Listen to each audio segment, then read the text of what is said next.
Hello and welcome to South Asia Chat, a podcast series brought to you by the Institute of South Asian Studies at the National University of Singapore.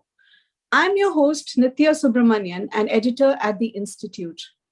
The COVID-19 pandemic has taken a toll on economies around the world, and India was no exception. The extended lockdown, return of migrant workers from cities to their hometowns, and the multiple waves of infections saw India's GDP contracting by 7.3% in 2020-21. While the financial data for the first quarter of FY 2022 revealed a strong growth rate, there was more to it than what meets the eye. To decipher these economic numbers, we have with us Dr. Amitendu Palit, Senior Research Fellow, Research Lead Trade and Economics at ISAS. Thank you, Dr. Palit, for joining us today. Thank you so much, Nithya. My pleasure to be on this discussion. The government recently released the GDP numbers for the first quarter of this financial year, which stood at 20.1%. What are your initial reactions to these figures? Do you think the economy has started looking up after a year of the COVID-19 pandemic taking its toll? Well, I think as far as the number is concerned, it's definitely a number which will not be recorded across the quarters. It's a very impressive number. It's a remarkable number. 20 percentage plus points increase vis-a-vis the last quarter of the previous year, the corresponding quarter of the previous year. Now, this, of course, however impressive it looks and sounds statistically, needs to be looked at in the context of the nature of calculation. As I mentioned, we are looking at April-June, which was the first quarter of the current financial year, which was also incidentally the period during which the second wave of COVID-19 had affected India very, very severely. When we compare this with the April-June of the last financial year, that was the time when COVID had just begun taking root in India. But the difference between the two periods was, both can be called COVID periods, COVID-1 and COVID-2.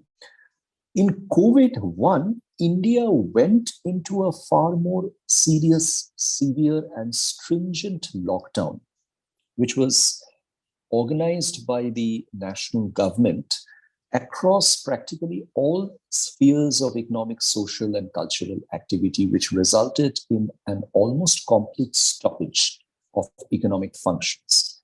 But very interestingly, when we look at the COVID-2, the current financial year and the April-June quarter, what we notice is that notwithstanding the severity of the COVID-2 in terms of the toll that it took on human lives and resources, the government really was not that stringent on imposing lockdowns, in the sense that there was no national government lockdown in terms of orders issued or instructions issued by the central government.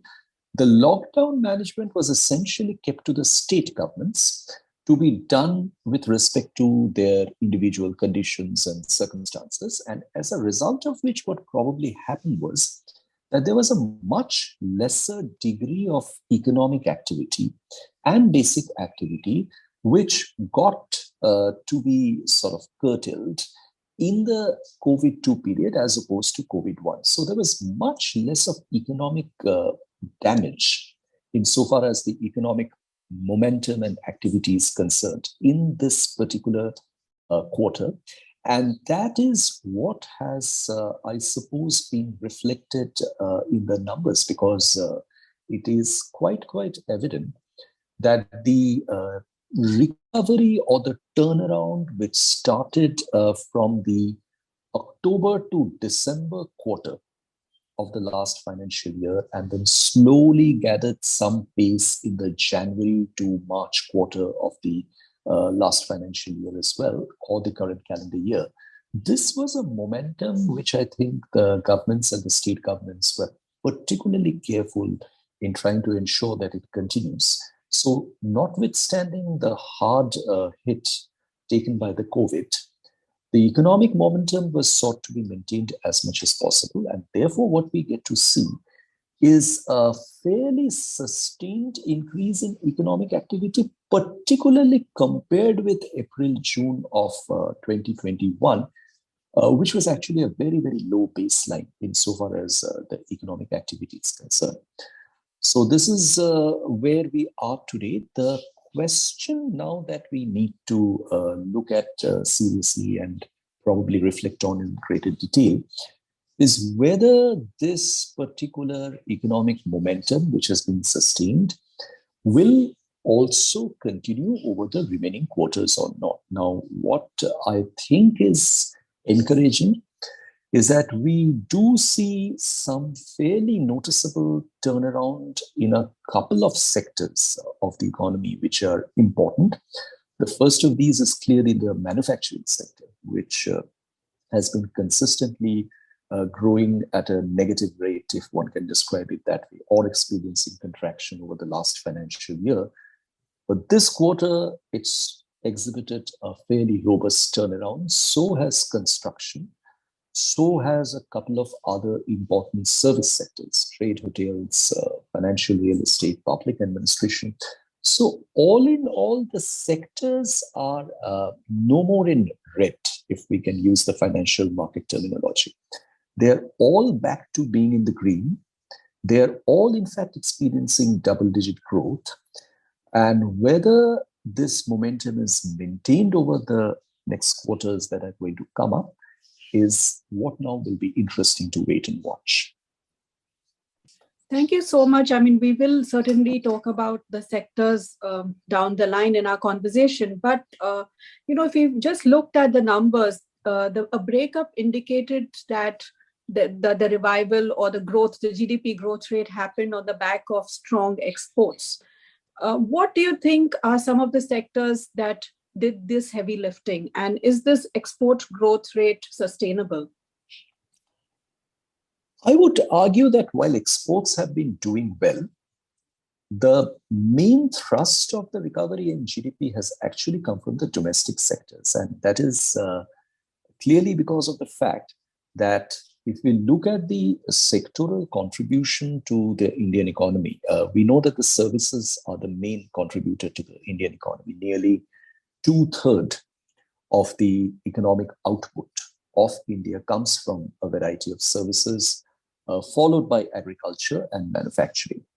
Now, within manufacturing, because manufacturing has the largest chunk of exports that India make, within manufacturing, clearly the exports have contributed to the recovery of the sector as a whole. But then what I would also argue that if this growth or if the exports were really the main driver, then we would have probably seen the recovery limited only to manufacturing only. What we actually get to see are a kind of a broad-based pattern of recoveries that are coming through in a variety of sectors. As I mentioned, the services sectors, including construction, trade, hotels, finances, are actually experiencing good growth. And these are all sectors which are very strongly focused on the domestic market. So my thinking in this regard would be that these are sectors which have really contributed strongly to the numbers that we see in the current quarter. And if we just look at the other side of the picture, which is essentially the consumption investment side, then one of the interesting things that we also notice is that private final consumption expenditure has actually reduced a little compared with what it was during this time of the last year. But what has appreciably recovered is the gross fixed capital formation, which is essentially the investments that have gone into the economy. So I think what I could probably make out from this change is that the April to June period was also a period when funds started being put into business activities in India. And most of these funds are probably with a medium and long-term perspective, in the sense that there were funds that probably have been getting into the startup space. There are funds which are probably coming in through the foreign direct investment route into manufacturing and services. And all in all, April, June, notwithstanding COVID, has actually been a relatively good starting point for the year from an economic sense. You did talk about manufacturing and construction picking up. Now, closely linked to these sectors are, of course, the migrant workers. As we all read and saw, the lockdown resulted in the unexpected exodus of migrant workers from cities. Are there any indications of these rural workers returning to urban industrial areas to work? I think, Nithya, as I mentioned before, I think this COVID-2 period, the April-June quarter of the current year, again, while admitting its severity, was also a period which I sense for which the economy was somewhat better prepared. In the sense that I'm not talking about the public health or its capacity to respond to the severity of the infections, but I'm purely talking about the businesses. When they saw the hit coming in, they probably went back to the experience of the previous year and tried to act on those as much closely as possible. In terms of putting in place safety protocols, some of these protocols were already functional from the last year itself. And there were also specific measures, I think, which were taken for trying to safeguard the movement of labor as much as possible. Now, labor had indeed started coming back from the early part of the current calendar year. And a reflection of that is visible in the uptick that we see in construction, because construction clearly is one sector which relies very, very heavily on the availability of migrant labor from the rural areas. And similarly, a sector like the trade, hotels, and transport as well, which has actually shown a growth of 43.7% in the current quarter, and construction has grown by nearly 100%. Now, these would not have been possible had not the labor been available, because these are very predominantly labor-intensive, labor productivity-based sectors. So my senses and the feedback that one is getting from the industrial quarters is that to some extent, the business was a little better prepared. The business, in fact, has not just been able to hold on to some amount of the labor and stop the very chaotic movement of labor that happened last year, but they have also been equally emphatic in ensuring vaccination, organizing a large number of, let's say, non-government actor-specific movements to ensure speedy vaccination of the labor, and ensuring that they also get to stay in better conditions than what was before. I mean, in spite of all this, probably the human toll has been very large. But even discounting for that, the degree by which economy and manufacturing and these specific sectors were affected last year has been much less this year, because I tend to go back to that first point. The previous year was when there was a policy-driven shutdown. This year, there was actually no policy-driven shutdown, because last year, say, things like activities like transport, for example, were completely blocked out. All manufacturing was closed, essential, non-essential, everything. But this year, from the vast landscape of measures that the states have taken, the states consulted the industry. The government and industry consultation this year has been much, much better. Last year, this was far more abrupt than what it was this year. And the lockdowns were very specific, limited, and concentrated upon high COVID hotspots. So I think the impact of that and the sense behind those moves are becoming clear, in these numbers that we are getting to see, there has been much, much better economic management of the conditions surrounding COVID. We all know that a large component of the GDP is consumer spending, which has contracted by 8.9%. Why do you think this has happened? And do you think the coming festive season would boost consumer spending? Would there be a revival of sorts, people spending more money on not luxury, but of course, making high-end purchases, high-price purchases? Nithya, that's a very important point that you have raised. And I think that this actually, if one looks at the demand side of the economy, the consumption expenditure is a bit of a worry. And I mentioned this specifically because I think if one goes back and looks at the categories or the sources of demand that typically has been driving the economy in India, consumption has been the most important source of demand. Now, the fact that the consumption expenditure is actually not increasing, I think points to a number of factors. And while these are partly COVID-induced, some of these might also be more secular in nature. I think the first point that we need to note is that the purchasing power of the consumer has been declining in India. And the reason behind that is nothing but the high inflation rate. Now, the inflation rate is probably a rate at this point in time which has not gone through the roof, but nonetheless, it's hardening and it's not showing signs of mellowing down. As a result of which, the pinch is being felt on household consumption insofar as the ability of households to maintain their standard purchase of monthly or weekly consumption is concerned. I mean, the household items are experiencing that pinch. So the other thing, and there are very interesting developments that has been happening of late. I mean, I'd just like to take this opportunity to reflect on a particular example.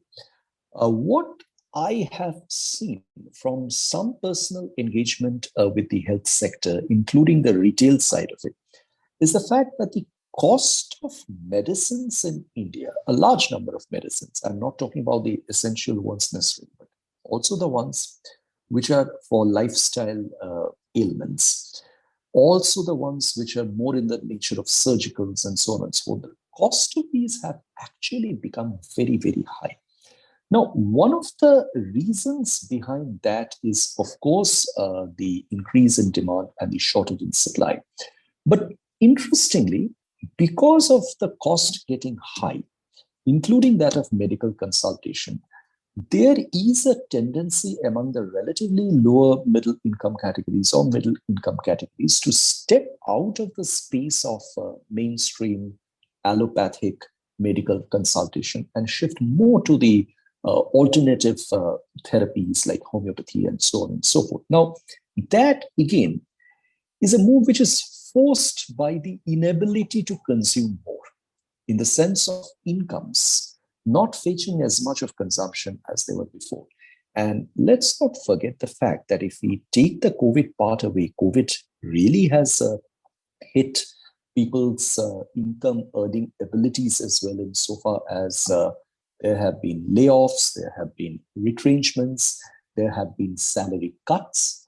But this is something which was not brought on just by COVID. The Indian economy was actually in a bit of a secular downturn, even before the COVID struck across 5 or 6 quarters. And there was this pinch, which was being felt by a large number of households and even the salaried class. And if you look at it from the perspective of the fact that in India, the middle income group, including the higher middle income group in the urban areas particularly, has also been holding on to large amounts of debt, particularly the debt that has gone into their investments in real estate, which are not fetching adequate returns, and yet they're having to service those debts. I think all these are putting the households in a particularly precarious position. And when it comes to private final consumption expenditure, if we move out of the households and look at the industry business side, then the industry and business side clearly has also found the last 1 year or 18 months of period where they have been going slow on their respective investments, particularly on the services sector, for the obvious reason of returns having got limited compared with what it was in the past. But this, to me, is not a very healthy sign, because if consumption expenditure in India is not recovering, we might need to find another alternative source of supplementing demand. The only option in that respect is investment, and that is probably where the government is looking to monetize assets, disinvest equity in state-owned enterprises as ways of mobilizing as much funds as possible. But I think slowdown in consumption is certainly not a good sign. Yes, what you've said just ties in with my next two questions. Firstly, let's talk about inflation. The Reserve Bank of India recently said that the focus should be on reviving the economy rather than tackling inflation, which is now at around 6%. Do you agree with the RBI's suggestion? And you just mentioned, of course, that for any further rise in inflation would affect consumer spending, which would also have a cascading effect on the GDP. But mostly I'd like to ask you, do you agree with the RBI's suggestion? Nithya, I think before I actually take to the point that has been raised by the RBI, I'd just like to reflect on a particular statistic for the year. The GDP, if it is measured in constant prices, that is neutral of the price rise, has been estimated at 18.8%. Sorry, my apologies. The GVA, the gross value added, has been estimated at 18.8%. And if it is taken at current prices, that is including of inflation, it has been estimated at 26.5%. If one looks at the GDP, the same comparisons at constant prices, 20.1%, and at current prices, 31.7%. So you see the difference between this net of inflation and inclusive of inflation estimations is rather large. So if we look at the GDP difference, for example, GDP at constant prices, 20.1%, and GDP at current prices, that is when the GDP is measured including the current levels of prices, is 31.7%. So this entire difference of more than 10% between the two GDPs is actually attributable to inflation. Now, this is not a small number by any yardstick. I mean, we are in the Indian context aware of the fact that economic growth in India is certainly not price agnostic. It's not price neutral. Economic growth in India has always involved a trade-off with inflation. If the GDP numbers rise, then we see the prices rising because there is a demand factor that comes into play. Producers take the opportunity to sometimes respond to the higher demand by raising the prices of their articles. And at the same time, the Indian economy has certain supply bottlenecks which impacts the delivery, leading to rise in prices, not for demand-supply reasons, but more for imperfection reasons. But in this particular instance, if we are looking at the degree of inflation which the economy is encountering, there is no doubt about the fact that from a policy perspective, from a healthy economy perspective, this is a number which needs to be tackled. This is a number which needs to be tackled, which needs to be brought down.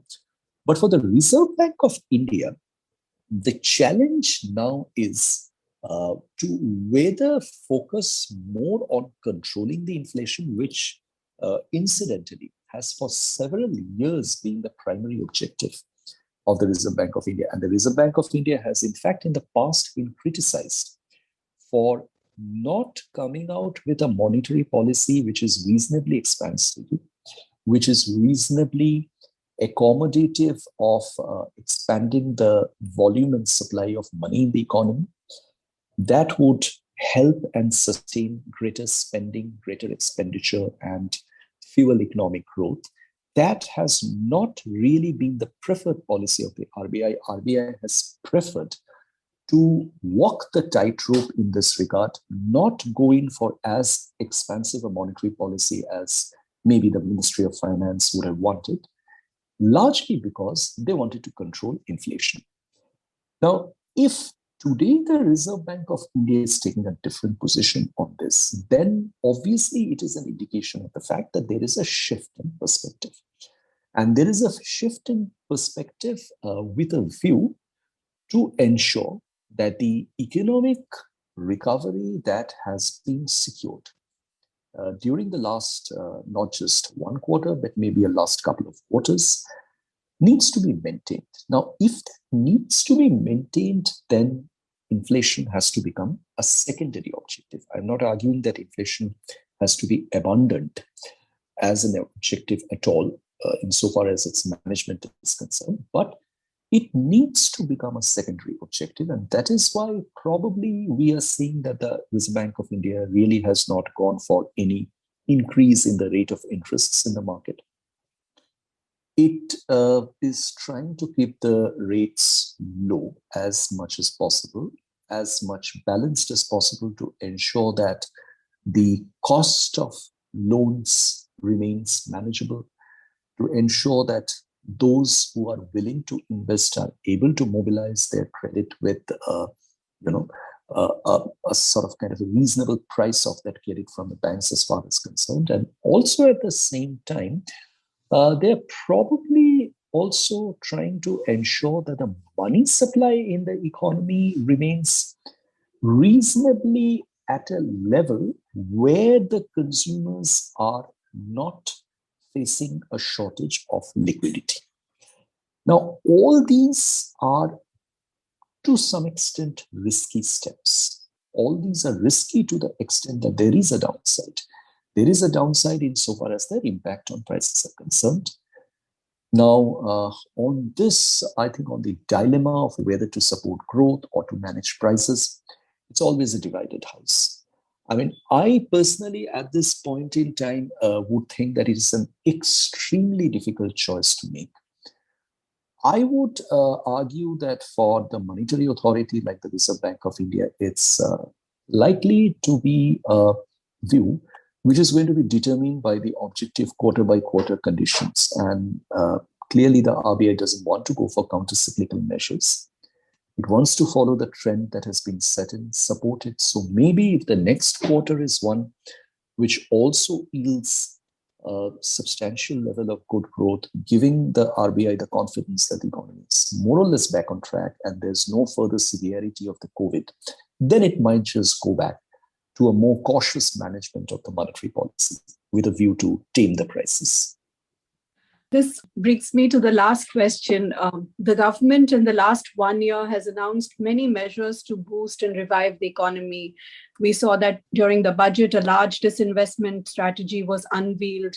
Recently, we saw the finance minister announce the asset monetization pipeline. And of course, there have been other incentives that have been given during the year. What do you think is the status of these measures, and how much will it really boost business and investment sentiments?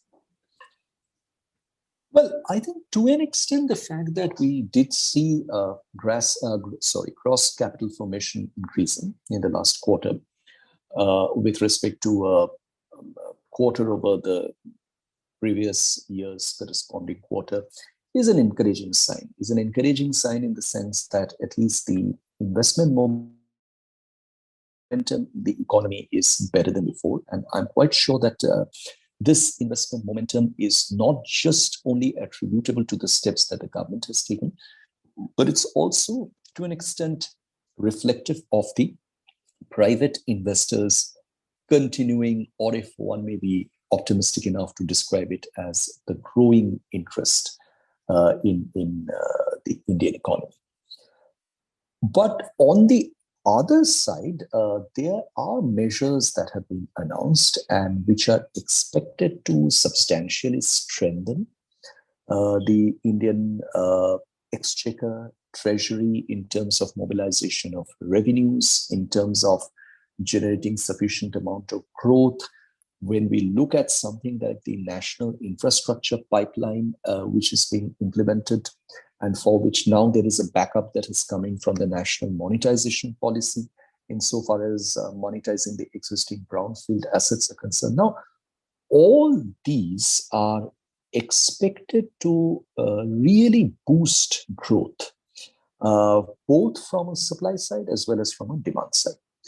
The point over here clearly is that these are not going to yield results immediately, because when it comes to something like infrastructure and its mobilization, its active resurgence across the country, that is an activity which is going to produce a large number of economic opportunities, including creating jobs for the low-skilled part of the labor force.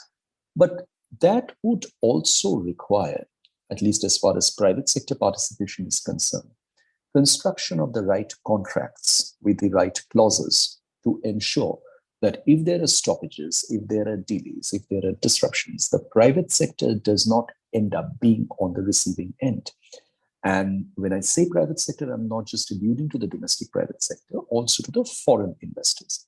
So to kind of sum it up, Nitya, I think the bigger question over here is that by what extent will the regulatory framework, both at the center as well as the states, be able to support the policies that have been announced? I mean, the policies have been announced with good intention of giving the economy as much of a boost as possible under the current conditions.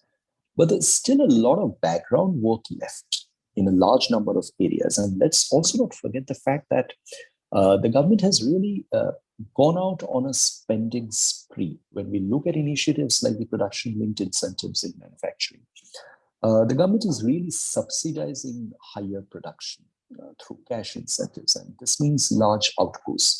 So at some level, these policies must start yielding results in terms of fetching more revenues, in terms of generating more jobs and livelihoods. If that doesn't happen, then there will be a limit to which the government can actually maintain this. And that limit might actually appear sooner than expected, unless and until the regulations and the ecosystem backs up the policies. So now, to a very, very large extent, it is important for the rest of the stakeholders in the economy, outside of the central government, including the businesses and the state governments, to really step into the act as proactively as possible.